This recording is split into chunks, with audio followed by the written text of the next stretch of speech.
enregistrement. Et je vais vous partager mes petites slides. Hop, hop.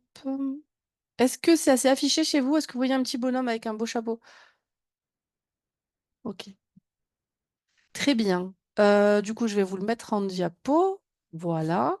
Je vais vous mettre ici. Le problème, c'est que je ne vois plus le chat, par contre. Ah, voilà. Je vais essayer de laisser la fenêtre ouverte là-bas. Bon, bah, c'est parti. Alors, la biochimie, que dire? Tant de choses à dire sur cette matière. Alors, je vous ai présenté un petit plan. Alors déjà, pour justifier de cette torture psychologique que ça peut être, donc de justifier de l'apprentissage de la biochimie. Pourquoi est-ce qu'on vous torture avec ça? Vous allez voir que c'est pas juste pour vous torturer. Ensuite, de vous justifier aussi en quoi la biochimie est si importante pour la santé, au niveau des micronutriments, des macronutriments, au niveau aussi de tout ce qui va être thérapeutique, et bah, justifier un peu cet apprentissage, parce que c'était quand même bien le but d'aujourd'hui, hein, c'était de vous justifier tout ça. Donc on va voir ce que c'est que la biochimie au début, l'importance dans le domaine diététique, ensuite quelques bases de la biochimie, et on va beaucoup parler de ça d'ailleurs, parce que vous allez voir que c'est quand même un socle qui est super important pour vous. La biochimie des nutriments, on va parler glucides, protéines, lipides, et ensuite l'importance des micronutriments, donc vitamines et minéraux. Je m'appesantirai un peu moins sur cela que sur les macros, mais on va en parler quand même un peu. Biochimie et santé avec des maladies métaboliques que vous allez étudier ensuite, parce que ça va arriver, et des troubles nutritionnels aussi que vous allez étudier aussi d'ailleurs. Et puis les applications pratiques en diététique. Donc, à quoi vont servir ces connaissances? Bah, pour élaborer des régimes alimentaires adaptés, ça c'est important. Et puis l'étude de cas sur des pathologies spécifiques, le diabète, l'obésité, on va en reparler. Une petite conclusion, un résumé des points clés, et puis je vous donnerai à la fin des petits tips pour vous aider à rentrer dans cette matière et à retenir ce que vous apprenez. Parce qu'il y a deux choses. Il y a premièrement l'aspect un peu rugueux, un peu rêche de cette matière quand on ne la connaît pas, où on n'a pas trop envie d'y aller parce que ça fait peur. Et il y a aussi le fait que quand on n'a pas forcément la bonne méthodologie, on va apprendre et oublier, et réapprendre et réoublier. Et c'est hyper chronophage, c'est désespérant parce que du coup, vous apprenez 10 fois les mêmes choses. Alors que si vous apprenez avec méthode, pour le coup, ben, normalement, vous apprenez une fois et après, vous êtes plus ou moins tranquille. Je dis plus ou moins parce que ça va dépendre des gens quand même, hein. On est d'accord qu'il y a des gens qui retiennent très vite, il y a des gens qui ont besoin d'un peu plus de repassage. Je vais vous expliquer cette sorte de repassage aussi. Vous êtes prêts et prêtes, c'est bon? Je vous vois, c'est trop bien, je suis contente. Parce que du coup, j'avais pas beaucoup de caméras ouvertes. Tout à l'heure, je me sentais un peu seule. Mais là, je vous vois, ça me fait plaisir. Allez, on y va.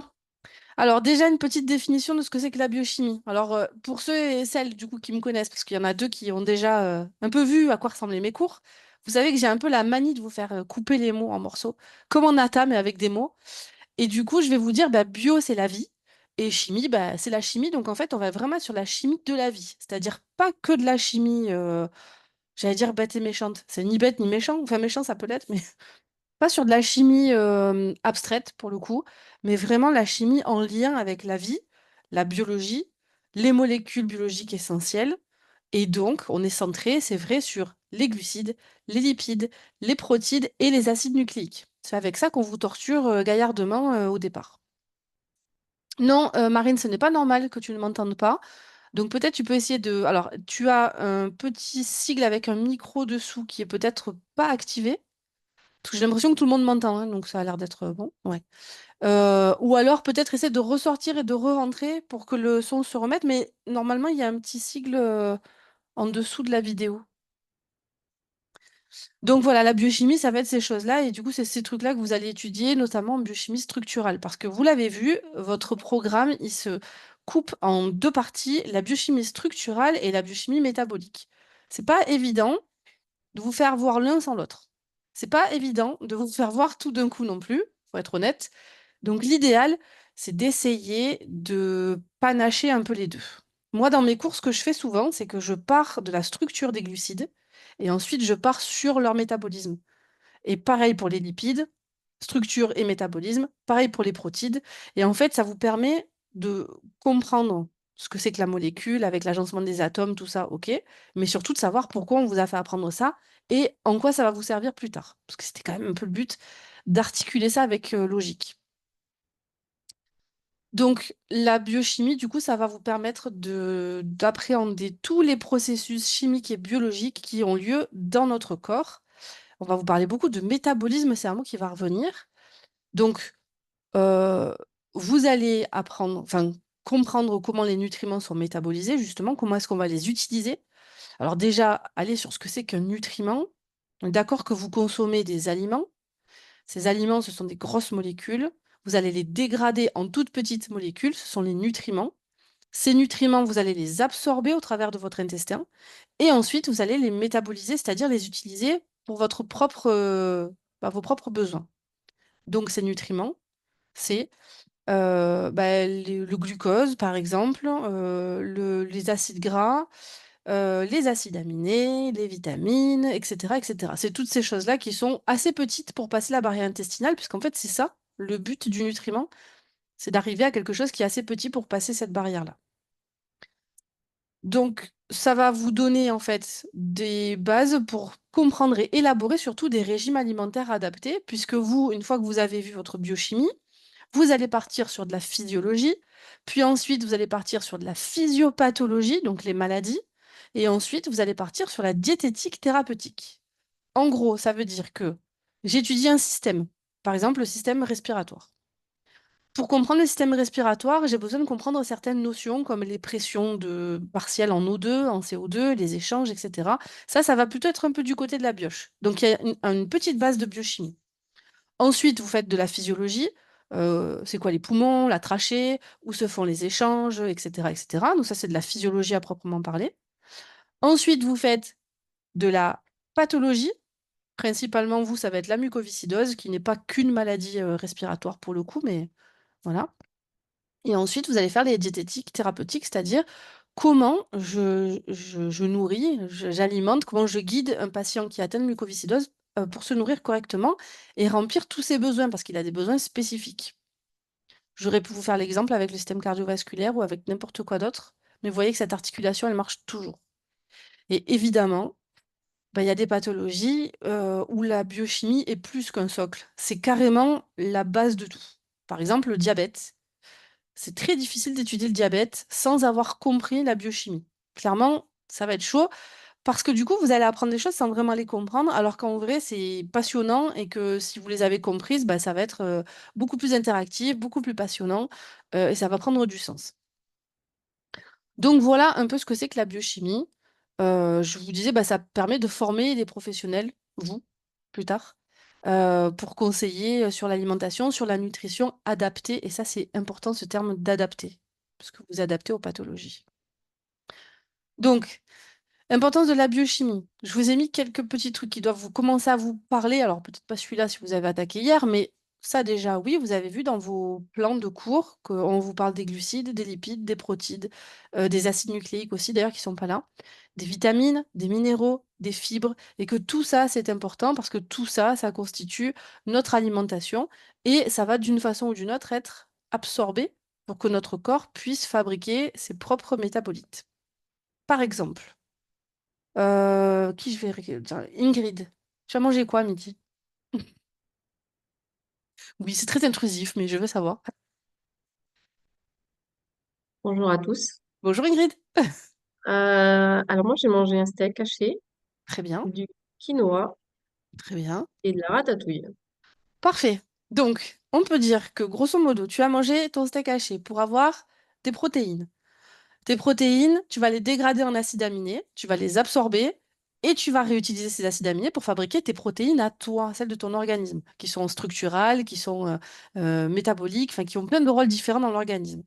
Tu vas manger de la ratatouille parce que bah, c'est riche en fibres, clairement, et que les fibres, alors, ça aide au transit, on va beaucoup vous en parler.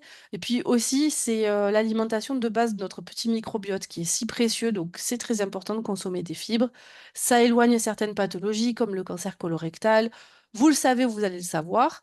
Tu as mangé quoi? Du quinoa aussi, tu m'as dit? Le Oui. quinoa, pour le coup, plutôt riche en protéines aussi. Mm. Et puis, tu vas avoir un peu de féculents aussi là-dedans. Donc, globalement, et des vitamines et des minéraux, évidemment. Tu n'as pas mangé de crudité? Non. C'est dommage. Et pas de dessert. Ça, c'est moins dommage pour le coup, mais quoique si tu avais mangé un yaourt, j'aurais pu te parler un peu de vitamine D, de calcium, Oui, etc. c'est vrai. C'est vrai, sans aller sur le dessert pentagruélique. Et pour le coup, la crudité, c'est surtout parce que, et ça, on va vous le dire en resto co, une crudité chaque repas, alors ça peut être un légume cru, mais ça peut être un fruit cru aussi, bah, ça vous permet d'apporter de la vitamine C qui est thermosensible, etc. Donc en fait, voilà, c'est votre apport de vitamine C, donc ne les oubliez pas, ces petites crudités, c'est important. Donc ça, c'est juste pour vous montrer que quand vous allez travailler sur les rations, sur l'alimentation de vos patients, etc., bah, vous allez veiller à ce que chaque famille, chaque couleur du coup, soit représentée dans l'alimentation avec des proportions particulières, parce que vous verrez que il y a certaines choses qu'on va limiter et d'autres qu'on va favoriser plus. Mais au sein d'une même famille. Par exemple, si je vous parle des lipides, les lipides, c'est pas diabolisé non plus, on en a besoin, c'est dans notre membrane plasmique, c'est des hormones aussi, enfin il y a plein de choses qui découlent des lipides pour le coup. Après, vous allez plus vous tourner vers les oméga 3 que vers les oméga 6. Clairement, il faut que cette balance, elle tourne plus en faveur des oméga 3, donc vous allez plutôt vous diriger vers ça. Quand vous aurez commencé à vous dépatouiller avec tous ces cours de biochimie structurale, etc., on va vous dire, bon, ben maintenant que tu gères bien tes formules, ou à peu près, ben on va t'amener là-dessus. C'est-à-dire qu'on va t'expliquer où bah, ton glucose il va aller, par exemple, à quoi il va faire, à quoi il va servir, dans quelle voie métabolique il rentre, comment il en ressort, etc. Et puis petit à petit, vous allez avoir cette espèce de puzzle qui va se constituer. Alors, je sais que d'un premier abord, celui-là, il est déjà pas mal, il y a beaucoup de flèches, mais dites-vous que c'est la version simple. Mais il ne faut pas que ça vous fasse peur, parce que clairement, vous, à la fin de votre année de biochimie, ou de vos années, parce que ça dépend des écoles avec lesquelles vous êtes, vous serez capable de lire ça et de le comprendre sans aucun problème. Et en plus, vous pourrez même me dire, oui, non, mais je sais que quand je fais de la glycolyse, bah, par exemple, si je suis en aérobie, je vais produire 36 à 38 ATP. Ça va être normal pour vous. Ouais, je sais, ça paraît bizarre, mais ça va arriver. Ça va venir, ça va venir. Mais vous êtes au tout début de l'apprentissage, donc c'est normal que vous n'en soyez pas encore là. L'intérêt, c'est justement ça, en fait, c'est de vous dire, bah, toutes ces choses dont vous vous nourrissez, elles font ça dans l'organisme. Elles rentrent dans des voies métaboliques, elles sont transformées en autres métabolites, et le but de tout ça, bah, je ne vais pas vous mentir, hein, principalement, c'est quand même de produire de l'énergie ou des molécules d'intérêt chimique. L'énergie, on va vous parler beaucoup d'ATP, d'ailleurs, vous voyez qu'il y en a là. Sous-entendu, là, il y en a aussi, et puis surtout ici, il y en a. Et en fait, l'ATP, c'est vraiment la source d'énergie de notre organisme, donc c'est juste super important. Donc, comment les nutriments sont digérés? Comment ils sont absorbés? Comment ils sont métabolisés dans l'organisme? Ça, c'est clairement ce qu'on va vous apprendre. Ensuite, on va vous dire, il faut qu'il y ait un équilibre métabolique qui se mette en place aussi. Donc, on va, dans ces voies métaboliques-là, bah, étudier justement comment est-ce qu'on peut avoir un équilibre pour mener à une bonne santé, parce que vous soyez sur du pathologique ou du bien portant, bah, vous allez là-dessus. On veut de la bonne santé. Et puis, on vous dira, bah, quand vous avez une pathologie nutritionnelle, c'est qu'il y a un déséquilibre nutritionnel quelque part. Et là, vous avez une pathologie métabolique qui se met en place. Par exemple, le diabète ou l'obésité ou la dénutrition, ce que vous voulez. Et donc ça va vous permettre à vous de vous dire, mais il y a eu un déséquilibre, donc moi, je vais rééquilibrer, je vais favoriser certains types d'aliments et je vais permettre à mon patient d'être en bonne santé aussi. Donc, il va falloir évaluer ce que votre patient il mange, en quelle quantité, de quoi il peut manquer, lui fournir, etc., etc. Pour le départ, donc quand vous êtes sur une biochimie structurale, il est important, je pense, d'avoir des notions justement de base comme c'est quoi un atome, c'est quoi une molécule, c'est quoi un groupement caractéristique. Parce que ces groupements caractéristiques que je vous ai mis ici, c'est juste un petit exemple, mais ils vont énormément vous servir par la suite. Et puis déjà, c'est vrai que si on vous dit, ah bah tiens, sur cette molécule, il y a une fonction alcool, et que vous ne savez pas ce que c'est que la fonction alcool, et que vous dites, ok, mais je ne la vois pas et je ne sais pas où elle est, ça ne va pas vous aider à avoir envie d'aller dans cette matière. Clairement, ça ne va pas vous passionner. Donc, ça peut être bien d'avoir déjà ce petit bagage avec vous. Euh, Ivona, tu as pris la mise à niveau? Oui. Oui, il me semblait bien. Ok. Est-ce que ça t'a aidé du coup à bien te dépatouiller avec ces groupements Ah caractéristiques? oui, carrément, oui. Ça te rappelle des choses du coup, ça c'est chouette. Oui, oui, oui. Très, très bien. Et puis de la même façon, on va vous dire, oui, on va étudier les glucides, par exemple, et on va vous dire, bah, il y a une fonction aldéhyde ou cétone, donc une fonction carbonyle. Bah, c'est pareil, si vous ne savez pas ce que c'est qu'une fonction carbonyle et que dans les fonctions carbonyles, il y a deux familles, les aldéhydes et les cétones, déjà, vous allez vous dire, bah, je ne sais pas pourquoi il me gonfle avec ça, mais moi, je ne suis pas venue là pour souffrir, donc on va se calmer un petit peu. Ben, en fait, c'est un peu ça, c'est que vous pouvez vous éviter la souffrance en travaillant un petit peu en amont pour vous donner quelques bases et aborder ça plus sereinement. Ouais. Alors du coup, je vous ai mis quelques molécules pour vous montrer un peu à quoi ça va ressembler. Je vous ai mis les stars des glucides. Je vous ai mis une des stars des lipides, parce qu'il n'y aura pas que celle-là. Et puis, je vous ai mis une des stars aussi des protides. Donc en fait, vous allez étudier les glucides au départ. Vous allez les étudier de plusieurs façons, avec plusieurs types d'écriture. Par exemple, on va vous parler de l'écriture de Fischer, la représentation de Fischer. La représentation de Ewers, c'est celle que vous avez là, ou la représentation cyclisée. Bon, là, du coup, je reprends ce que je disais à Iwona tout à l'heure. Si vous ne savez pas qu'un carbone, ça forme 4 liaisons et que ça ne formera toujours que 4 liaisons et au moins et au plus, si vous ne savez pas que l'hydrogène, ça en forme une seule, que l'oxygène, ça en forme deux, c'est sûr que ce truc-là, bah, ça peut paraître un peu comme une espèce de dessin, en fait, plus que quelque chose de logique, en fait. Et donc, on n'a pas envie que ce soit un dessin pour vous. Donc ça, on est plutôt sur la valence des atomes. Vous ne devez pas en connaître 50. Vous devez connaître le carbone, l'hydrogène, l'oxygène, l'azote et, allez, le phosphore. Donc les chompes, en fait, on vous dit, hein, c'est CHONP. Il faut que vous sachiez que le carbone, c'est 4, l'hydrogène, c'est 1, l'oxygène, c'est 2, l'azote, c'est 3, et que pour le phosphore, vous êtes à 5. Parce que quand vous allez voir les formules, tout ça, ça va vous paraître super logique si vous savez ces choses-là. Alors que sinon, vous allez vous dire, mais je ne sais même pas pourquoi il y a écrit CH2OH, je ne sais pas ce que ça veut dire. Donc là, des fonctions alcool, vous en voyez pas mal, pour le coup, sur votre glucose, sur votre galactose, sur votre fructose. Au niveau du cholestérol, je vous rassure, cette formule-là n'est pas à connaître. Celle-là, vous devrez savoir les dessiner et vous allez voir que ça va se faire petit à petit. Celle-là, non. Et vous comprenez vite pourquoi. Parce qu'elle est juste, waouh, voilà. Même si moi, je devais la dessiner, pourtant, ça fait des années que je la mange, j'y arriverai, mais il me faudrait un petit peu de réflexion quand même pour me refaire le noyau stérane, etc. Celle-là, on vous en a fait cadeau. Enfin, à moitié. En fait, on vous en a fait cadeau en vous disant, la prenez pas par cœur, mais on vous demande quand même de savoir la reconnaître.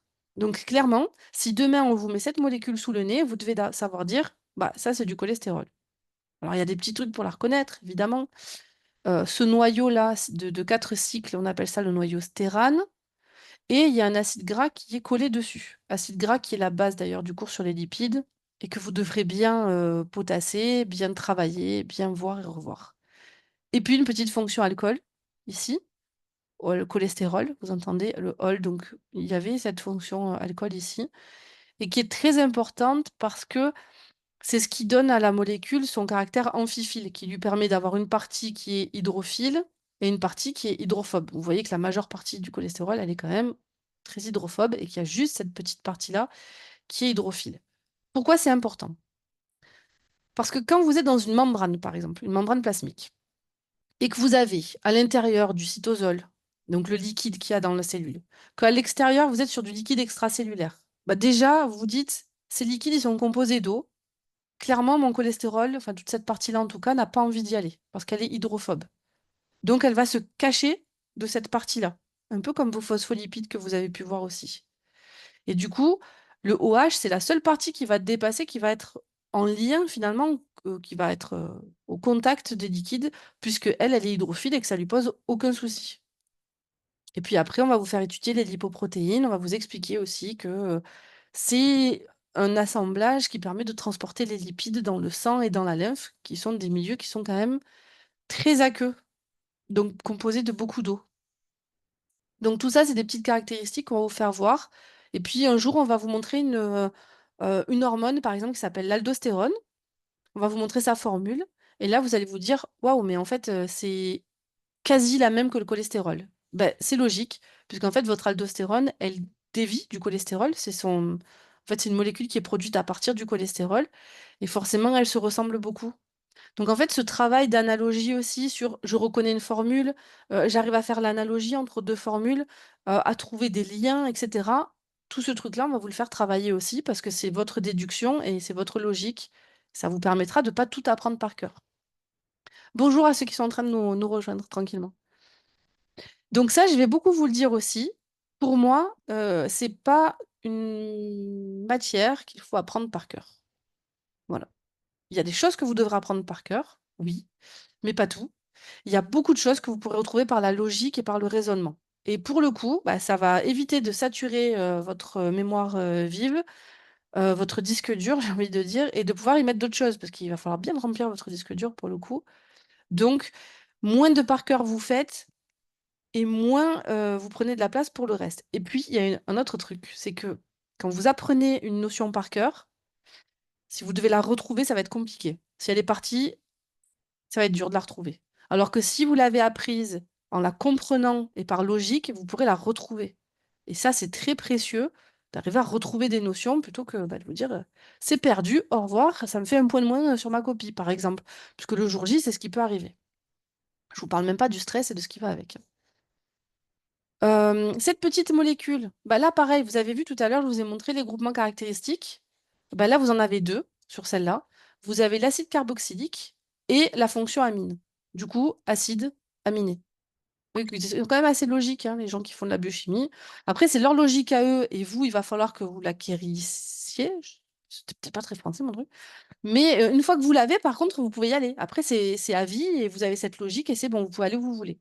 Donc ça, c'est quand même important aussi que vous arriviez à vous dire, OK, bah, j'ai donc ça, c'est un petit radical méthyle, j'ai une chaîne carbonée au milieu et puis j'ai mes fonctions acide carboxylique et ma fonction amine qui font que cette molécule est un acide aminé. Alors, le métabolisme, je vous ai dit tout à l'heure, oui, le métabolisme, vous allez beaucoup en entendre parler. Oui, c'est vrai. Vous allez même avoir un cours sur la bioénergétique, qui est un cours qui est important pour le coup. Dans le métabolisme, on vous parle d'anabolisme et de catabolisme. En fait, l'anabolisme, ça veut dire que je prends des petites molécules simples, par exemple mes acides aminés de tout à l'heure, et avec de l'énergie, je vais pouvoir les assembler ensemble et fabriquer une protéine, par exemple. Je peux en faire avec d'autres exemples. J'ai des acides gras et du glycérol. Avec de l'énergie, je vais pouvoir fabriquer des triglycérides. J'en fais encore un. J'ai du glucose, avec de l'énergie, je vais pouvoir fabriquer du glycogène ou de l'amidon. Bon, c'est déclinable je vais faire de nombreuses fois, je ne vais pas toutes vous les faire parce que ça va être lassant, mais dans l'idée, c'est ça l'anabolisme, c'est que j'ai besoin d'énergie pour condenser des molécules, enfin oui, des petites molécules ensemble. Et de l'autre côté, de l'autre versant du métabolisme, c'est le catabolisme, où cette fois-ci, je fais tout l'inverse. Je pars de très grosses molécules, comme l'amidon ou le glycogène, par exemple, et je vais dégrader ces grosses molécules en molécules simples. Et quand je fais ça, ça libère de l'énergie. Alors, si je reviens sur ce qu'on a dit tout à l'heure, quand vous êtes en train de manger et surtout de digérer, chose que vous devez être à peu près en train de faire ou pas loin. Quand vous êtes en train de digérer, vous faites du catabolisme, c'est-à-dire que toutes les molécules complexes que vous avez mangées, que vous trouvez dans les aliments, vous allez les dégrader en molécules simples qui s'appellent les nutriments, pour revenir sur ce qu'on disait tout à l'heure. Et ça va produire de l'énergie. Et en plus, ces molécules simples, comme vous allez les absorber, vous allez pouvoir les réutiliser pour votre propre construction et pour former vos propres molécules. Puisqu'il y en a un, l'anabolisme, qui utilise de l'énergie, et puisqu'il y en a un autre, le catabolisme, qui va libérer de l'énergie, vous comprenez déjà à demi-mot que les deux vont fonctionner souvent ensemble. L'énergie que l'un libère va être utilisée par l'autre. Donc, vous allez retrouver souvent du couplage entre les réactions anaboliques et les cataboliques. Alors, pour vous, par rapport aux voies métaboliques, quand on fait du catabolisme, on est plutôt sur de la lyse, et quand on est sur de l'anabolisme, on est plutôt sur de la genèse. Parce que ça, en fait, c'est le mot qu'on accroche au bout des voies métaboliques. Par exemple, on vous dit, je fais de la glycogénogénèse. Ça veut dire, genèse, je fabrique, glycogéno, du glycogène. Donc, je suis plutôt sur de l'anabolisme. Et quand j'aurai besoin de cette molécule, des molécules simples qui la composent, alors je ferai du catabolisme et donc je ferai de la glycogénolyse. C'est-à-dire que je pourrais récupérer les glucoses et les utiliser euh, pour mon propre compte. Ça marche avec la lipolyse et la lipogénèse aussi. Il y a beaucoup de voies métaboliques qui ont ces noms de lyse et de génèse. Donc ça, vous verrez que c'est pareil, c'est un fonctionnement qui est à comprendre. Il n'y a qu'une voie métabolique où ça ne fonctionne pas. C'est la cétolyse et la cétogénèse parce qu'elles ne sont pas antagonistes. Elles ont lieu l'une après l'autre. Mais c'est la seule exception. Pour toutes les autres, si vous avez lyse et génèse, vous savez que ce sont des voies antagonistes. Ça veut dire euh, qu'elles se produisent pas en même temps. Et du coup, ça va vous permettre de réfléchir. Si je suis en période de postprandial, donc là, je suis en train de digérer, je fais plutôt de la génèse, parce que je récupère ce que j'ai mangé, ces nutriments-là, pour fabriquer mes molécules à moi. Mais quand je serai en période de jeûne et que j'aurai pas d'apport, bah, je pourrais faire de la lyse. Comme ça, je récupérerai le glucose que j'ai stocké, par exemple. Donc, vous voyez que ces voies-là n'auront pas lieu au même moment non plus. Il y en a que je ferai quand je suis en train de digérer, et il y en a que je ferai quand j'aurai besoin d'énergie plus tard, que je serai en période de jeûne. Donc tout ça, c'est des petites astuces. Ce que je vous conseille de faire, c'est d'avoir un répertoire. Et je le disais déjà d'ailleurs dans la mise à niveau.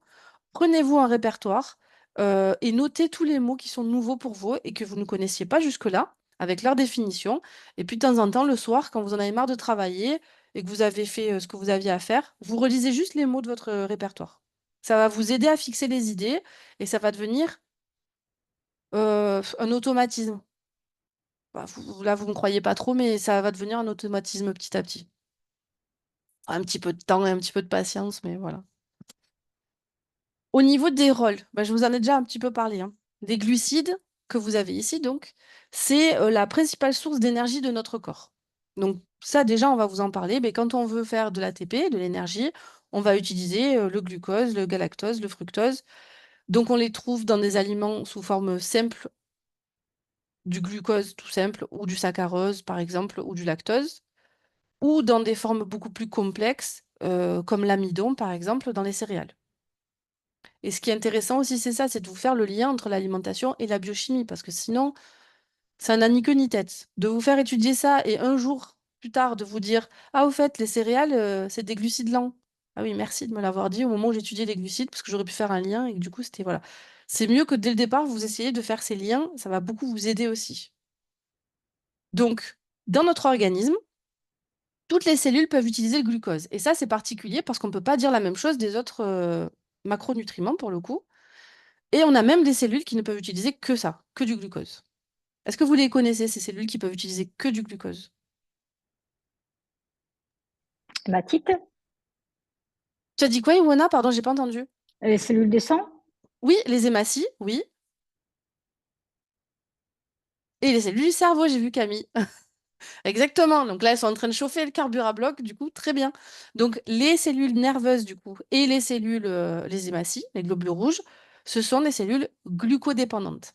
Ça veut dire que quoi que vous fassiez, elles ne peuvent pas consommer autre chose que du glucose. Quoique pour vos cellules nerveuses, il y a quand même un plan B.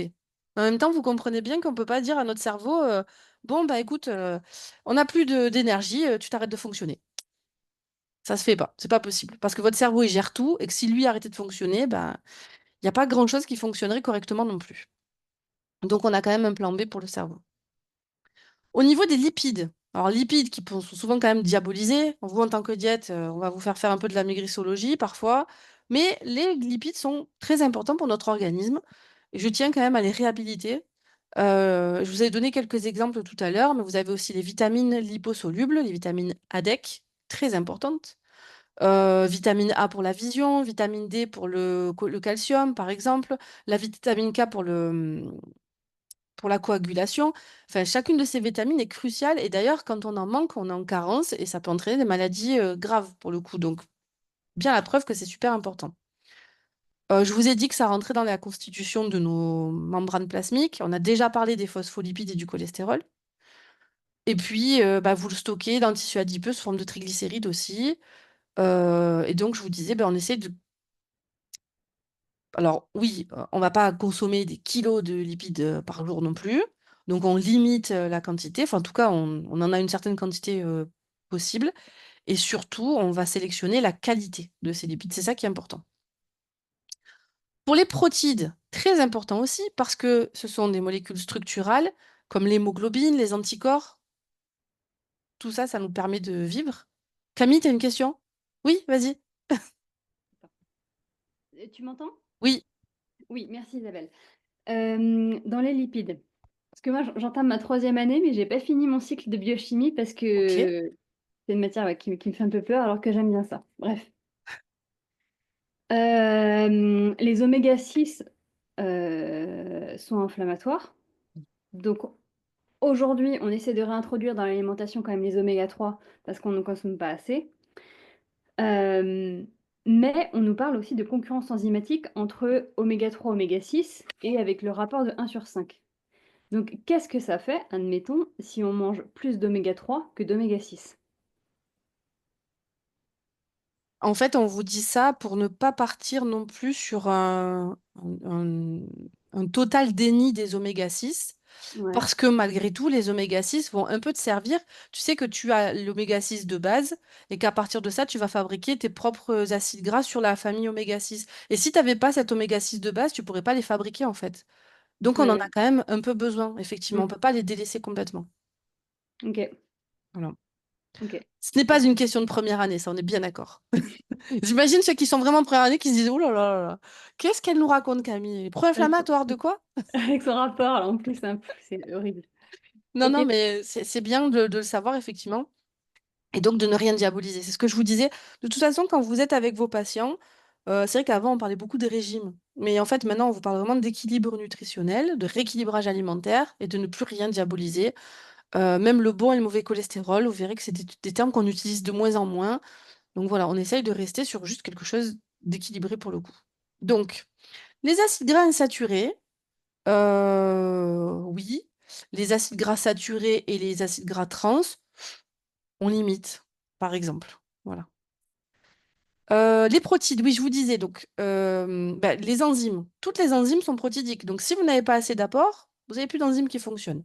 Les anticorps, parce que pour avoir une immunité qui fonctionne, il faut avoir des protéines aussi, donc on en a besoin. Après, toutes les protéines structurales aussi. Donc, pour le coup, les tissus de notre organisme, tout ça, ça fonctionne avec les protides. J'en oublie plein, les protéines plasmatiques, l'hémoglobine, l'albumine. Je pourrais vous en citer des milliards. Je vais faire une liste qui n'est pas exhaustive. C'est pas l'envie qui manque, mais ça serait trop long. Mais voyez que c'est vraiment très important pour le coup. Donc, ces aliments, ces protéines, pardon, vous les trouvez dans des aliments spécifiques. On a dit tout à l'heure tous les VPO, donc viande, poisson, œufs, les produits laitiers, les légumineuses. Et vous savez que, vous allez le savoir, que quand vous consommez des céréales, vous avez ce qu'on appelle un facteur limitant, c'est la lysine qui n'est pas présente en quantité suffisante. Donc du coup, on vous demande d'aller chercher ça en légumineuses et c'est pour ça qu'on demande une complémentation entre légumineuses et céréales, pour bien avoir tous les acides aminés.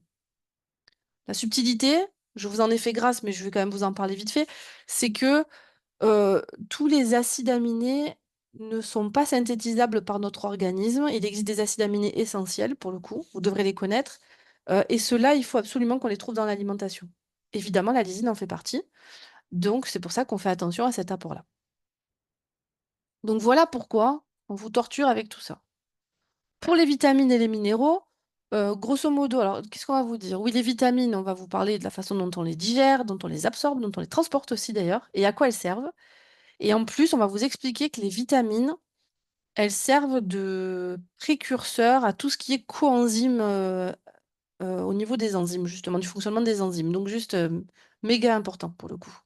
Bon, après, vous le savez déjà, je pense même sans toucher à la diététique, on sait déjà que les carences en vitamines, ça peut être important. Vous avez entendu parler du scorbut, du rachitisme, je pense que vous en connaissez plein.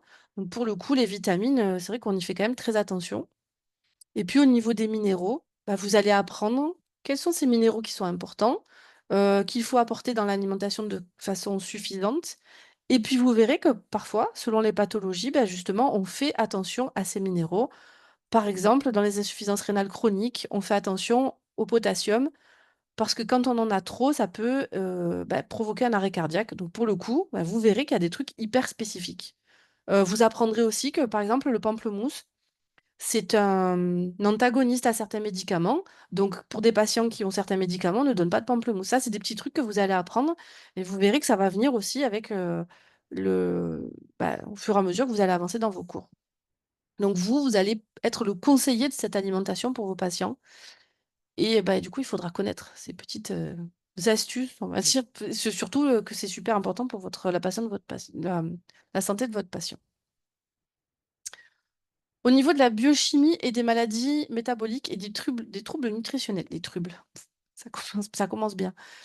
Oui, du coup, ça, je suis passée vite sur les vitamines. Bon. Si vous avez des questions, vous me direz après. De toute façon, je pourrais bien revenir dessus.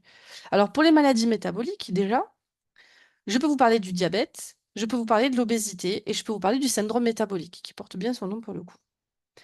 Le diabète, alors vous avez 2 types de diabète, voire même 3 si on met le diabète gestationnel au milieu, mais qui est un peu à cheval entre les deux. Vous en avez un qui vient de l'insulinopénie, c'est le fait que votre pancréas ne sécrète plus du tout d'insuline parce que bah, les cellules qui les fabriquaient ont été détruites. Ça, c'est le DT1. Et puis vous en avez une qui vient normalement avec un peu plus de temps, mais vous verrez que les limites sont moins faciles à cerner qu'avant, parce que les cellules ne répondent plus à l'action de l'insuline. Et qu'au bout d'un certain temps, on arrête d'en fabriquer comme il faut aussi. Mais à la base, on en fabriquait en quantité normale, c'est juste que les cellules n'y répondaient pas. Ça, c'est le DT2. Ces pathologies-là, elles tournent vraiment toutes autour de l'insuline, puisque forcément, en gros, on vous dit, l'insuline, elle sert à faire ça, ça, ça, ça, ça. Quand il y a un diabète, ça fonctionne plus. Donc j'ai envie de vous dire, si vous avez bien compris ce que fait l'insuline dans l'organisme, le diabète, ça va passer tout seul. Et tant mieux, parce que c'est une pathologie qui est super importante. Oui, Camille, vous avez un outil pour lever la main sur le truc. Alors, tu as de la chance parce que j'étais juste en face, donc je te vois, c'est nickel. Pardon, Mais pour les autres, je le dis, si je ne vous vois pas, vous avez un petit truc pour lever la main. je savais même pas. Oui, je me permets, dans le DT2, j'ai vu qu'il y avait 2 choses. Il y avait soit l'insulino-requérant, soit non, l'insulino, nécessitant. Non, ou attends. En fait, dans une situation, les cellules ne sont plus sensibles à l'insuline et dans un autre cas, c'est le pancréas qui sécrète moins d'insuline. En fait, ces phases, elles se suivent au cours du temps généralement. C'est-à-dire qu'au départ, tu vas avoir un pancréas qui fonctionne très bien, donc il fabrique ton insuline comme il faut, mais les cellules, elles y sont sourdes. C'est comme si elles ne voyaient pas l'insuline. Donc en fait, elles font leur vie comme s'il n'y avait pas d'insuline. Du coup, ton pancréas, par l'intermédiaire de l'hypoglycémie, de l'hyperglycémie, hein, parce que ça monte, ça monte, ça monte, il se dit, bah, j'ai pas fabriqué assez d'insuline puisque je suis toujours en hyper, bah, je vais en faire un peu plus. Et puis encore un peu plus. Et comme les cellules restent sourdes, quoi qu'il arrive, il y a un moment où ton pancréas, il va s'épuiser et où Ok. effectivement, on peut passer en insulino-requérance, c'est-à-dire qu'on va donner de l'insuline aux patients. Ok. Oui, c'est ça. Ok, Et vous ça voyez marche. que ça, c'est super important parce que Camille, elle pose une question dans laquelle on est déjà sur les mots-clés. Et ça, c'est un truc dont je vais vous parler aussi, c'est que au BTS, quand vous allez passer votre épreuve, il y a vraiment des mots-clés qui sont importants. Par exemple, pour le diabète, les mots-clés, c'est insulino-résistance, insulinopénie, insulino-réquérance. Tout ça, ce sont des mots qui sont les mots-clés du diabète. Ces mots-clés, on vous les dira au fur et à mesure, hein, ne vous inquiétez pas par rapport à ça. Mais vous verrez que ça va vous aider aussi à constituer vos réponses en vous disant, je sais qu'on attend les mots-clés, donc en fait, voilà, je mets les mots-clés, j'explique ces mots-clés surtout, et normalement, tout se passe bien. Ok, merci. De rien. Pour l'obésité, vous êtes plus sur alors un déséquilibre entre les apports caloriques et les dépenses énergétiques, mais sous fond d'inflammation forte qui fait que bah, c'est pas si facile, c'est pas juste en mangeant moins qu'on arrive à maigrir non plus. Donc c'est un peu compliqué et avec un dérèglement de toutes les hormones qui sont fabriquées par le tissu adipeux. Parce que oui, le tissu adipeux, c'est un tissu endocrine aussi. Donc tout ce qui est leptine, résistine, oncostatine, enfin toutes ces molécules-là, elles sont plus du tout fonctionnelles et ça impacte sur les sensations de satiété, sur l'insulinorésistance, sur plein de choses qui amènent à l'inflammation, à l'obésité. Pour le syndrome métabolique, on est un peu entre deux parce qu'en fait, un syndrome métabolique, ça peut être un patient avec de l'obésité et du diabète. Donc en fait, le syndrome métabolique, c'est un peu le cocktail, c'est un ensemble de symptômes qui sont regroupés, dans lesquels vous trouvez donc l'hypertension, l'hyperglycémie, la graisse abdominale, obésité viscérale, et puis des taux de LDL et d'HDL qui sont perturbés. Donc ça, c'est une maladie qui est très particulière et qui souvent va entraîner des maladies cardiovasculaires. On est d'accord que quand vous prenez votre patient en charge, Ce que vous voulez éviter, c'est qu'il y ait des complications. C'est pour ça que d'ailleurs, dans la cour de patho, on vous en parle beaucoup de ces complications pour le coup. Donc, vous allez essayer de stopper un processus pathologique pour éviter l'installation des complications. Bon, quand elles sont déjà là, vous faites avec. Je veux dire, vous n'allez pas pouvoir arriver au moment où c'est décisif. Mais dans l'idée, c'est un peu ça. C'est prise en charge avec amélioration de la qualité de vie et éviter les complications aussi. Pour les troubles nutritionnels, j'avais mis quoi? Bah, les carences en vitamines, en minéraux. Donc, par exemple, une carence en vitamine D, ça va entraîner des troubles osseux, type bah, le rachitisme, etc. De l'ostéoporose, enfin des choses comme ça. Une carence en fer, ça va entraîner une anémie martiale, pour le coup. Donc ça, c'est plutôt des carences. Et puis après, vous trouvez la malnutrition aussi. Donc le fait que l'alimentation soit déséquilibrée, qu'on n'ait pas assez de macronutriments et de micronutriments. Après la malnutrition, vous allez même sur la dénutrition, qui est encore plus grave. Et puis j'avais mis là-dedans aussi tous les troubles du comportement alimentaire, type anorexie, boulimie, etc. Même si ça, vous ne l'étudiez que peu, parce que bah, vous allez être diète et pas psychologue de l'alimentation. Mais on va aussi vous expliquer que quand vous aurez des patients qui ont des troubles du comportement alimentaire, ne restez pas tout seul, c'est important. Donc en fait, on est sur une prise en charge qui est globale. Il y a vous et le psychologue et le kiné, le sport, les activités physiques adaptées, ce que vous voulez, mais entourez-vous du coup d'autres praticiens pour que ce patient il soit pris dans sa globalité. Parce que si vous travaillez sur rééquilibrage alimentaire avec quelqu'un qui a des TCA, il y a quand même de fortes chances que ça ne résolve pas le problème de TCA et que ça, à un moment donné ou à un autre, hein, ça revienne, que les problèmes qui étaient liés au TCA reviennent. Donc là, j'étais en train de plaider la cause de la biochimie en vous disant, mais vous voyez que finalement, la compréhension des maladies métaboliques, des troubles nutritionnels, des déséquilibres dans les processus biochimiques, etc., tout ça, ça peut avoir un impact très grave sur la santé. Et tout ça, ça repose finalement sur la biochimie. Et c'est pour ça aussi que, bah voilà, on essaye de vous amener beaucoup là-dessus. Plus vous aurez de connaissances biochimiques utiles et importantes, mieux vous arriverez à élaborer les régimes alimentaires adaptés. Donc, c'est quand même très important. Pour les applications en diététique, alors du coup, je vous avais mis la compréhension des besoins nutritionnels. Parce que effectivement, savoir de quoi notre corps a besoin, ça passe par le fait de savoir comment il fonctionne et comment son métabolisme fonctionne aussi. Donc, comment les nutriments sont métabolisés par l'organisme, où est-ce qu'ils vont aller, comment ils vont être stockés, déstockés, etc. Et puis, sachez bien aussi que tout ça, ça dépend du sexe, ça dépend de l'âge, ça dépend du niveau d'activité physique. Donc, il y a d'autres facteurs qui rentrent en compte là-dedans. Il y a des populations qui sont particulièrement intéressantes à étudier par rapport aux besoins nutritionnels. Ça va être les athlètes, puisque sportif, ça demande plus d'énergie, d'apport en protéines, etc. Et puis, bah, les personnes âgées aussi. Parce qu'on va vous dire, attention, les personnes âgées, il y a un risque de dénutrition qui est très important. Donc, surveillez bien les apports en calcium, en vitamine D pour maintenir la masse osseuse, en protéines pour maintenir la masse maigre, etc., etc. J'aurais pu vous parler des enfants aussi, avec la croissance, parce qu'on a des apports qui sont très importants pour subvenir justement à la croissance. Donc, chaque population va avoir des besoins spécifiques et ça aussi, c'est hyper intéressant à étudier. Du coup, petit conseil, quand vous allez faire vos stages de restauration collective, si vous avez la possibilité, essayez de varier au maximum vos populations. Comme ça, vous verrez de tout et vous allez apprendre de tout. Donc, essayez peut-être école, collège, donc sur des besoins d'enfants, ça peut être bien. Les EHPAD, un seul, parce qu'on vous dit que c'est entre le bien portant et le pas bien portant, donc on est un peu à cheval. Mais la personne âgée, c'est important aussi. Et puis les adultes, après, ouais, essayez de choisir dans ces populations-là, une de chaque, ça peut être chouette. Vous en avez que deux, hein, vous aurez que deux populations, mais ça peut être intéressant. Au niveau pathologique, on vous dit de laisser ça de côté la première année parce que d'une, vous n'avez pas étudié ni les pathos ni la diète thérapeutique. Et de deux, parce que vous allez bien, bien le voir en stage thérapeutique. Donc en première année, on vous laisse tranquille avec ça. Au niveau de l'équilibre des macronutriments, À quoi ça sert la biochimie? Alors, ça sert à comprendre, par exemple, pourquoi un régime méditerranéen, ça peut être intéressant. Parce qu'on va vous dire, oui, ben, on a des graisses qui sont assez intéressantes pour l'organisme, comme l'huile d'olive, par exemple. Il y a des protéines qui sont assez maigres aussi. Il y a des poissons avec des oméga 3. Il y a quand même pas mal de poissons aussi dans ce régime-là. Des glucides complexes. Donc, on arrive sur un équilibre nutritionnel qui est assez satisfaisant pour le coup.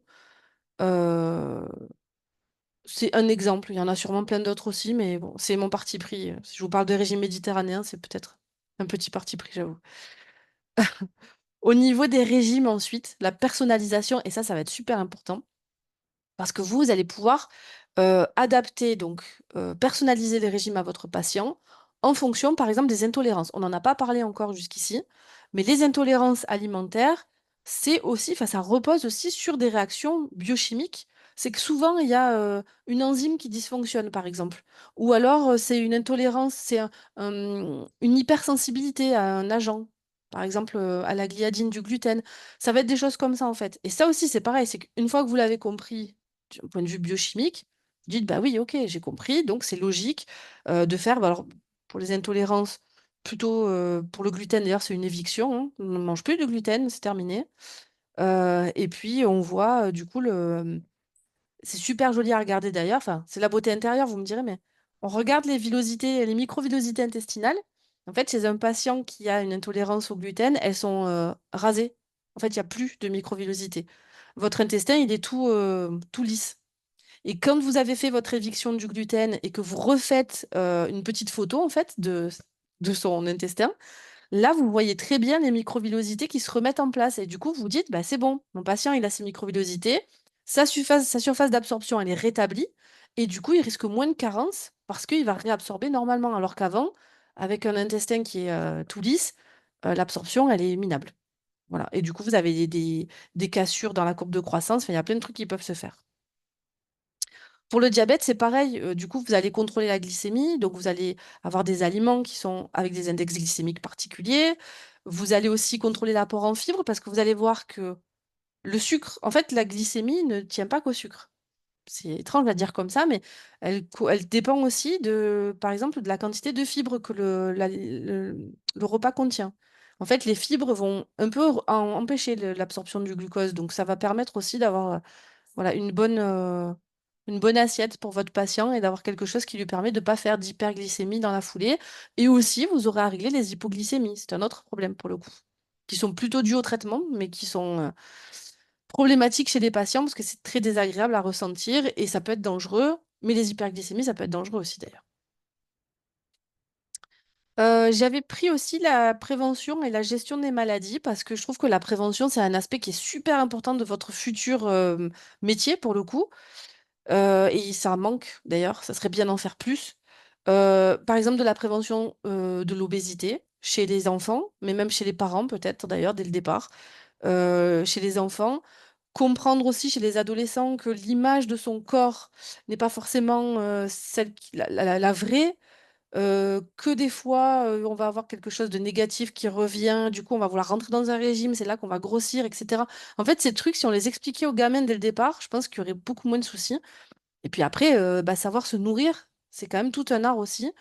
Ne pas se diriger vers des graisses qui sont pas intéressantes pour l'organisme, qui sont transformées, etc. Et plutôt aller sur des aliments intéressants et arrêter la sédentarité. Parce que c'est quand même un énorme message à faire passer, ça aussi. Je pense que si l'obésité est si prépondérante aussi, c'est parce qu'on devient de plus en plus sédentaire, dit-elle, de son télétravail. Bon. En même temps, vous allez avoir les fesses beaucoup sur le bureau, enfin sur votre chaise pendant 2 ou 3 ans, ça dépendra de vos cursus. Donc pour le coup, cette promotion que vous avez envie de faire plus tard, bah, il faut vous la faire à vous en premier. Entre deux cours, on va bien marcher ou courir ou faire un truc qui défoule, mais de toute façon, sinon c'est pas tenable, je pense pour vous, donc ça vous fera du bien aussi. Après, pareil, la prévention, vous pourriez faire sur les maladies cardiovasculaires parce que c'est totalement en essor aussi. Reparler des oméga 3, etc. Enfin voilà, il y a plein de trucs à faire. En diététique, on vous parle aussi beaucoup d'éducation nutritionnelle. Donc là, vous êtes vraiment sur le choix des aliments. Vous allez expliquer, par exemple, à vos patients comment on lit une étiquette. Ça, c'est déjà être acteur de son alimentation. Je lis une étiquette, je sais ce que l'aliment contient, je choisis ou pas de le consommer et en quelle quantité. Ou alors, les équivalences en sucre et en gras, c'est très intéressant à faire, ça aussi avec les enfants. Telle boisson, elle contient tant de morceaux de sucre. Telle, je sais pas moi, telle barre chocolatée, elle contient tant de sucre et tant de gras. Bon, sinon, vous prenez le Nutella, hein, tant qu'on y est là, vous êtes content. Ils vont avoir les yeux comme ça, les gosses, ils vont dire, ah ouais, quand même. Bah oui. Après, ça veut pas dire que c'est interdit, que c'est un aliment diabolisé, parce que on se rend compte aussi que plus on diabolise un aliment, et plus il va être convoité parfois. Donc, c'est pas le but d'aller se venger dessus non plus après. Donc, tout ça, c'est votre bagage à vous, et plus vous serez fort là-dedans, plus vous aurez ce bagage-là, et mieux vous saurez expliquer à votre patient comment ça se passe. Faut pas oublier qu'il y a de plus en plus de patients experts, ceux qui vous cassent la tête, ça, mais c'est tellement, c'est à la fois un casse-tête et à la fois très intéressant. C'est-à-dire que le patient, il a des connaissances sur la pathologie qui le concerne de folie, et des fois, c'est même lui qui va vous apprendre des trucs. Si c'est le cas, vous n'êtes pas obligé de le dire, mais voilà. Donc voilà, tout ça, ça fait que je pense que cette matière, elle est super importante. Et j'ai envie de vous dire, au niveau des, comment on appelle ça? Des coefficients par rapport à l'épreuve. Vous avez une épreuve de BP qui est sur un coef assez classique, parce que vous avez vu que c'est à peu près tous les mêmes coefs, hein. Il n'y a pas de coef extraordinaire. Sauf que la biochimie, elle peut être en BP et elle peut être en BPP. Donc sur 2 épreuves. Et donc, ça veut dire que les coefficients, vous les multipliez par 2. Donc, il ne faut pas se louper. Voilà. Évidemment, chaque année, il va y avoir des élèves qui arrivent à avoir leur BTS avec des notes vraiment très, très, très, très, très basses en biochimie. Ça peut arriver. En fait, si vous excellez en ATA, en anglais, etc., ben, pourquoi pas. Mais du coup, je vais vous dire un truc, c'est que chaque année, j'ai des élèves qui viennent prendre des cours avec moi et qui sont déjà diplômés. Et j'en ai de plus en plus. Avant, ça m'arrivait jamais. Et maintenant, chaque année, j'en ai et de plus en plus et qui me disent, en fait, tu sais, la formation, elle est passée super vite. J'ai pas l'impression que j'ai tout compris. Et du coup, bah, je me sens pas. C'est pas crédible le mot. C'est. Aidez-moi. Je me sens un peu un imposteur, quoi. Vous voyez ce que je veux dire? Je me sens pas. Zut. Ouais, c'est pas apte, C'est mais la c'est. digestion. Ouais, c'est ça. Voilà, légitime, Légitime. merci. Merci, légitime, c'est ça. Je me sens pas légitime. Et c'est super difficile d'aller faire un métier quand on se sent pas légitime, clairement. Donc, ils me disent, bah, je vais reprendre des cours avec toi, je vais me remettre dedans, je vais me sentir fort et du coup, bah, je vais y aller. Bah, du coup, voilà. Et j'en ai de plus en plus. Bon, après, c'est peut-être parce que le BTS en 2 ans, il est hyper intense et que des fois, il y a des trucs qu'on aimerait creuser et on peut pas tout faire non plus. Mes conseils pour cette matière, mais ça peut s'appliquer à beaucoup de matières, vous allez voir. Comprendre les concepts de base, les termes, les mots-clés, en fait, les ressources, etc. Utiliser des ressources visuelles, des schémas, des vidéos, des tableaux. Moi, sur mes fiches de synthèse, en fait, je travaille beaucoup avec des schémas et des tableaux parce que je trouve que c'est hyper visuel et que, alors sachez quand même, hein, parce qu'on dit toujours, oui, moi j'ai une mémoire visuelle, j'ai une mémoire auditive, etc. Vous avez tous les types de mémoire, en vrai de vrai. C'est juste qu'il y en a une qui est peut-être un peu plus sensible que les autres, mais ça ne veut pas dire qu'il ne faut pas travailler les autres. Donc, si vous vous dites, j'ai une mémoire visuelle, je photographie tout, parfait, faites-vous des schémas, des tableaux, etc. Mais ça ne vous empêche pas de réécouter vos cours, par exemple, de vous enregistrer, de faire ce qu'il faut pour aussi faire fonctionner la mémoire auditive. Parce que du coup, ça va se compléter et ça va être hyper intéressant. Ensuite, je vous ai dit pratiquer régulièrement. Donc, vous faites des exercices, vous faites des quiz, vous faites vos fiches de révision, vous faites ce que vous voulez, mais ne laissez pas les concepts et les informations partir. Parce que si votre cerveau ne s'en sert pas, il va faire du grand nettoyage. Et on n'a pas envie qu'il fasse du nettoyage là. Pendant 2 ans ou 3 ans, on ne veut pas de nettoyage. Vous lui dites stop. Voilà. Tu fais pas de nettoyage, tu attends que je te dise. Mais je vais peut-être en avoir besoin de ça pour le coup. Donc, il faut remobiliser en fait fréquemment pour que la connaissance, elle reste en place. Ensuite, il y a un truc qui marche très bien, c'est la transversalité. Et on essaie de vous faire aller vers là au plus possible. Moi, je le fais énormément entre mes matières, mais c'est super facile.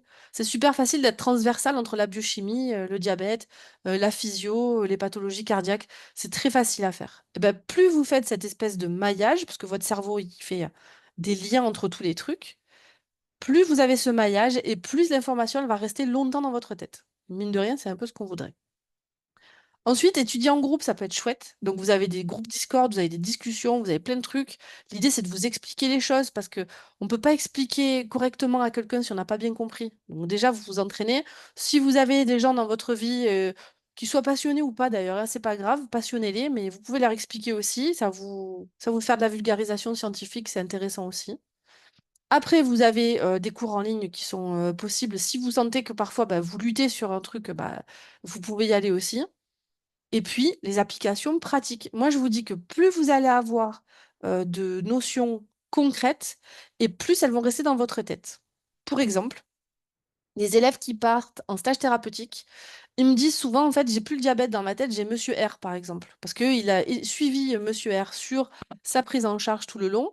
Et en fait, pour lui, le patient, c'est ça. Et du coup, il se rappelle que Monsieur R, bah, il avait été insulino-résistant, que son pancréas était fatigué, enfin tout ça. Et du coup, il s'en rappelle vachement bien. Et ça lui reste dans la tête. Donc, ces études de cas, elles vont vraiment vous aider aussi. Qu'elles soient réelles, comme dans le stage thérapeutique, ou qu'elles soient factices, parce que vous pouvez très bien vous fabriquer ça. Ou qu'elles soient dans votre famille. Des gens que vous avez autour de vous qui ont telle ou telle maladie, bah, des fois vous dites, ah oui, la maladie cœliaque, c'est Tati. Enfin, je vous dis n'importe quoi, mais dans l'idée, ça va vraiment vous aider à retenir en fait tout ce qu'il y a autour de Tati, ou autour de machin, ou autour de trucs. Ça, c'est vraiment des trucs pour faire jouer votre mémoire qui fonctionnent super bien. Après, je vous ai dit, bah, essayez de rester organisé, ou de l'être, parce que des fois, c'est déjà tout un truc d'être organisé, et je compatis pour les gens qui ne le sont pas naturellement. Je vous rassure, ça se travaille, mais c'est pas évident. Donc peut-être vous faire des plannings, travailler sur des mind mapping, regarder les notes Cornwell aussi, ça peut être intéressant. Cornell, pardon, pourquoi j'ai dit Cornwell? Je suis sur un autre truc. Les notes Cornell, vous pouvez regarder aussi, ça peut être c'est un autre système d'apprentissage qui peut être intéressant. Vous avez la méthode Pomodoro aussi qui est super. Moi, je la fais faire à mes élèves. Je trouve qu'elle est top. En quelques mots, la méthode Pomodoro, c'est je fais une séance de 45 minutes. Au bout de 45 minutes, je fais 5 minutes de pause, parce que mon cerveau, il dit à l'aide, à l'aide, à l'aide. 5 minutes de pause où je fais vraiment toute autre chose. Vous recommencez 45 minutes et vous faites 10 minutes de pause. Et puis vous refaites 45 minutes. Et alors là, vous faites une vraie grosse pause, donc genre peut-être 20 minutes, hein, un truc, voilà. Vous pouvez sortir, faire ce que vous voulez. Et en fait, ça va permettre à votre cerveau d'être intensément efficace. Ce qui n'est pas le cas si on travaille 3 heures d'affilée sur la même matière. Vous l'avez sûrement constaté. Votre cerveau, il y a un moment, il se met un peu en mode automatique, genre, tu m'as saoulé, j'en ai marre, je veux faire autre chose. Mais du coup, à la fin de votre journée, si vous avez mis votre bloc de 3 heures en bioche, vous allez vous dire, ah, j'ai pas fait ce que je devais faire, je suis pas dans les temps, et c'est parti pour la petite voix relou qui va vous saouler. En fait, vous n'en avez pas besoin de cette voix relou. Clairement, essayez de vous entourer aussi de positifs, parce que vous allez en avoir bien besoin de ça pour le coup. Donc tout ce qui est négatif, enfin mauvaise autosuggestion, auto-dévalorisation, etc., vous laissez tomber. Vous dites, bah, j'ai fait ce que j'ai pu, et puis c'est tout. Hein, en mode, voilà. Du coup, ça veut dire, faites-vous aussi des plannings qui sont réalisables, parce que si vous faites des plannings de fou, c'est bien, vous avez de l'ambition, mais si vous les tenez pas, à la fin de la journée, vous allez avoir un sentiment d'échec, alors qu'en vrai, vous aurez fait 1 milliard de trucs. Donc, c'est voilà, la façon de vous rester motivé aussi pour vous. Après, posez des questions. Donc, vous pouvez demander de l'aide. Vous pouvez m'en demander à moi, je vous le dis clairement. Je réponds à tous les élèves avec plaisir, donc il n'y a pas de souci. Et puis, l'idée, c'est d'essayer de rester curieux et motivé. Donc, peut-être lire des articles à côté quand vous avez un peu de temps, parce que je sais que vous n'en avez pas beaucoup. S'abonner à des revues ou des choses comme ça peut être intéressant aussi. Il y a plein de trucs qui sont gratuits, hein, donc c'est pas spécialement de vous faire dépenser des sous pour le coup. Mais bah, en fait, vous allez lire un article sur l'obésité, vous allez vous dire, oui, je me rappelle, dans mon cours sur l'obésité, il parlait de ça et de ça. Et en fait, sans vous en rendre compte, bah, vous êtes encore en train de travailler votre cours. Donc ça, c'est hyper précieux. Voilà les petits conseils que je peux vous donner. Si vous pensez avoir besoin d'une mise à niveau, j'ai beaucoup d'élèves qui m'appellent maintenant, alors que je pensais que c'était terminé. Ben dites-vous que non, en fait, parce que si la mise à niveau, elle se fait en 2 semaines, vous avez encore le temps de travailler et vous avez encore le temps d'être efficace pour la suite. Rien n'est perdu, en fait. Pour vous dire, j'ai des élèves qui me prennent la mise à niveau en décembre. Hein. Donc ça veut dire que, clairement, on est juste au début de la formation et que vous n'avez rien perdu de temps, vous n'êtes pas en retard ni quoi que ce soit. Un petit truc à vous dire pour finir, sur une note d'optimisme, et après je vais vous laisser me poser des questions si vous en avez. Quand on commence les cours au début de l'année avec les élèves, j'ai l'habitude de leur demander de penser à quelque chose qu'ils ne pensaient pas faisable dans leur vie. Un truc qu'ils ont fait et dont ils se pensaient incapables de faire. On a tous un truc, on se dit, tiens, j'ai fait ça, je pensais pas que j'allais y arriver. Et de penser à cette chose-là et de se dire, bah, vous l'avez fait une fois, vous le referez. Donc votre BTS diététique, il n'y a pas de raison que ça passe pas. puisque vous avez fait déjà des trucs de fou dans votre vie, et ben ça, même si ça vous paraît difficile et qu'il y a des moments où vous êtes découragé, vous arriverez à le faire si vous restez focus sur votre objectif. Donc ça, c'est vraiment un truc que j'ai envie de vous dire. Ne soyez pas démotivés, ou si vous êtes démotivé, ne restez pas tout seul, parce que je vois des élèves qui abandonnent en cours de route, je les vois passer sur les forums, etc. Et souvent parce qu'il leur manque pas grand-chose et c'est vraiment dommage. La deuxième chose, je l'ai oublié. Attendez, ça va me revenir. Euh, Il y avait un autre truc que je voulais vous dire, je sais plus. Bon, c'est pas grave, ça me reviendra peut-être pendant que vous allez me poser vos questions. Qu'est-ce que c'était? Flûte. Il est parti complètement. Vous voyez, des fois, une idée n'en suit pas une autre. C'était ça. Ah oui, ça y est, je l'ai. Je l'ai. Si vous n'êtes pas scientifique, ça c'est un petit message d'espoir aussi.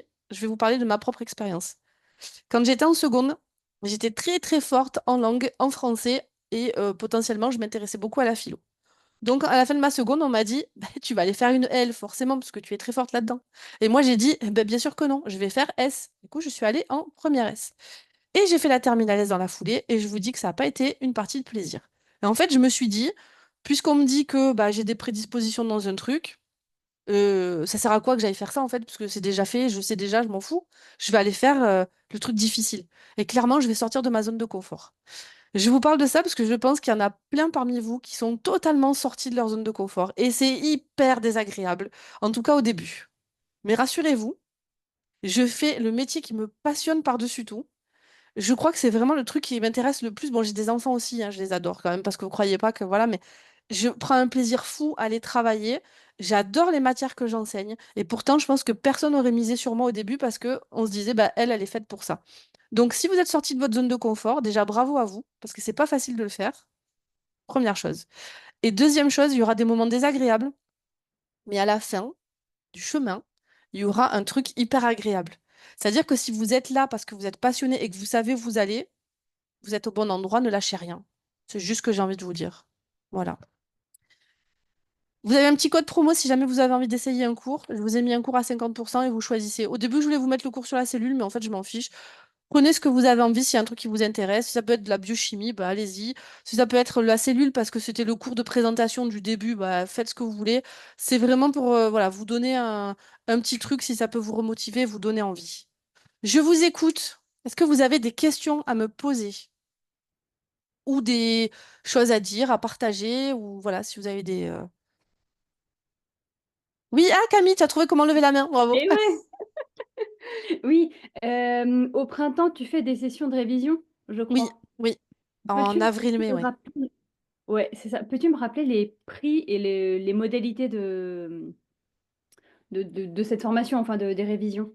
Oui, alors, les stages de avril-mai, c'est vraiment les stages dernière ligne droite. Genre, on est en révision à fond. Ouais. Tu as un stage de biochimie qui dure 8 heures. Je pars toujours sur une base de 10 euros de l'heure à peu près pour pas que ça soit trop cher pour les étudiants. Donc, stage de 8 heures, 80 euros. En fait, ça fait 2 heures par jour.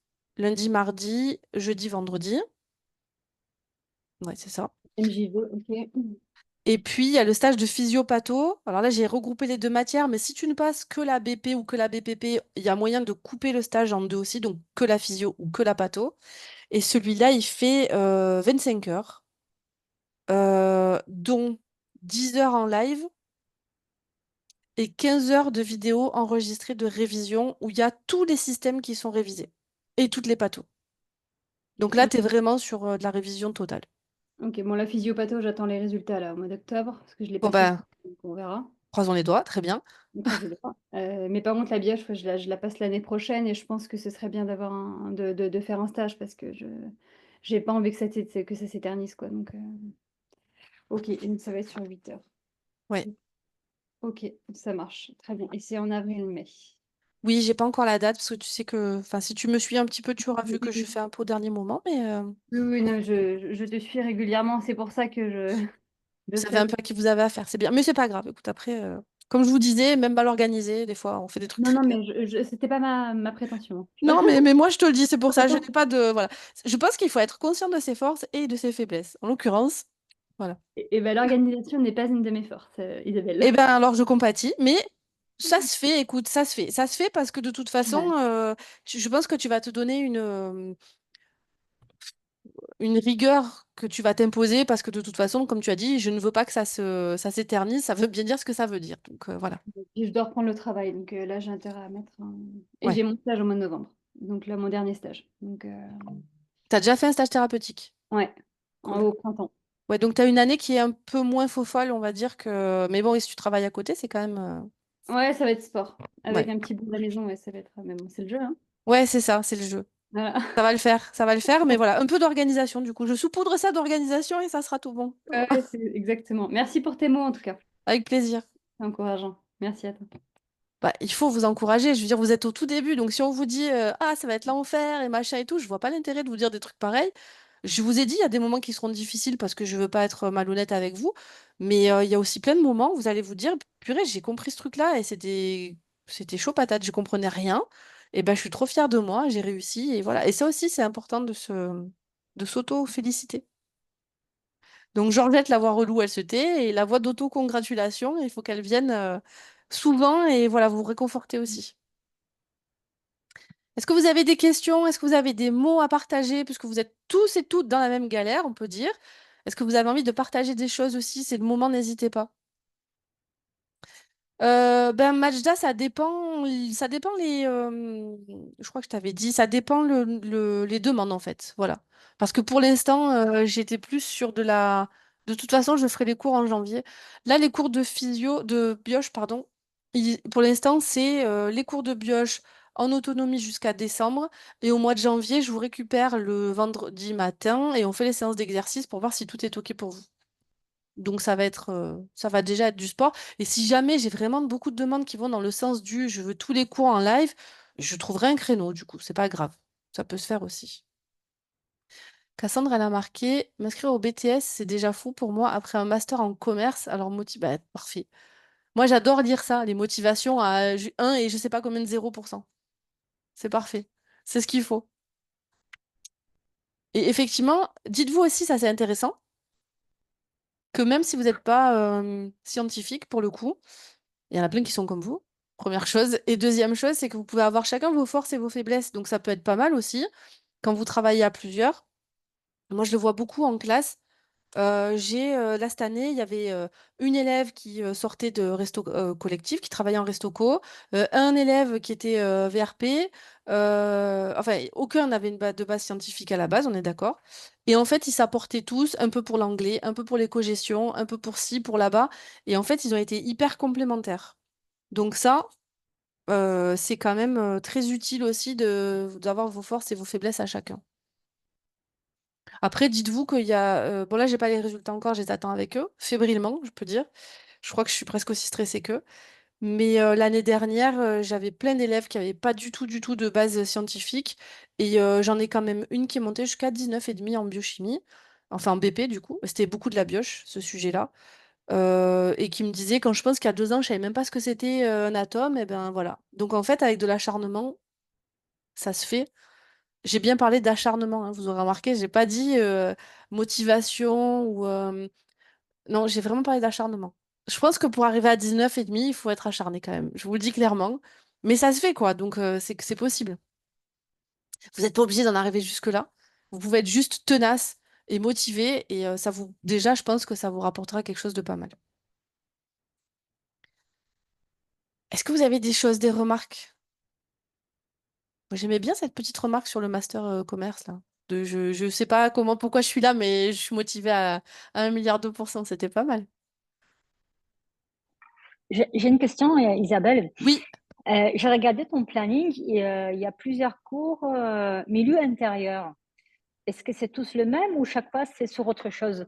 en fait, le milieu intérieur, c'est un cours qui est en 2 parties, où la première partie est consacrée plutôt au sang et la deuxième partie à la fin du sang et à la lymphe. Mhm. Et souvent, quand c'est comme ça, c'est que c'est des gros cours. Par exemple, le cours sur le système digestif. C'est un cours que je fais en 3 parties parce je pense que ça sera le cours le plus copieux que vous allez avoir, hein. Clairement, il est costaud. Pour ceux qui l'ont déjà vu, je vois des petits hochements de tête parce qu'on se comprend. Mais oui, il y a des cours qui sont tellement volumineux qu'il faut les couper. Et c'est ce que je vous disais, c'est que si moi je devais faire ça en une seule fois, Ben, la première partie, je vous aurais perdu et ça n'aurait aucun intérêt. Donc, pour que votre esprit il reste en mode je suis studieux et, et j'écoute bien tout ce qu'on me dit, bah, ouais, et encore, je vous dis ça, mais c'est quand même pas des sessions qui durent 45 minutes, hein. Un peu plus que ça quand même. Et les cours sur homéostasie, en fait, ça relie plusieurs choses, j'imagine. Oui, alors ce cours-là, il est très particulier parce que c'est vraiment un cours qui peut se voir autant au début qu'à la fin. Alors, si vous faites ce cours-là au début de l'année, on va y aller en superficialité. Profitez parce que c'est pas souvent que je vous parle, je vous sors ce mot-là, mais voilà, juste pour comprendre les concepts de base. Et à la fin de l'année, en fait, il vous permet de réviser tous les autres cours parce que bah, vous avez du rein dessus, vous avez des poumons, vous avez du sang, vous avez en fait tous les plein de systèmes qui sont dans l'homéostasie, le pancréas, l'insuline, enfin ce que vous voulez.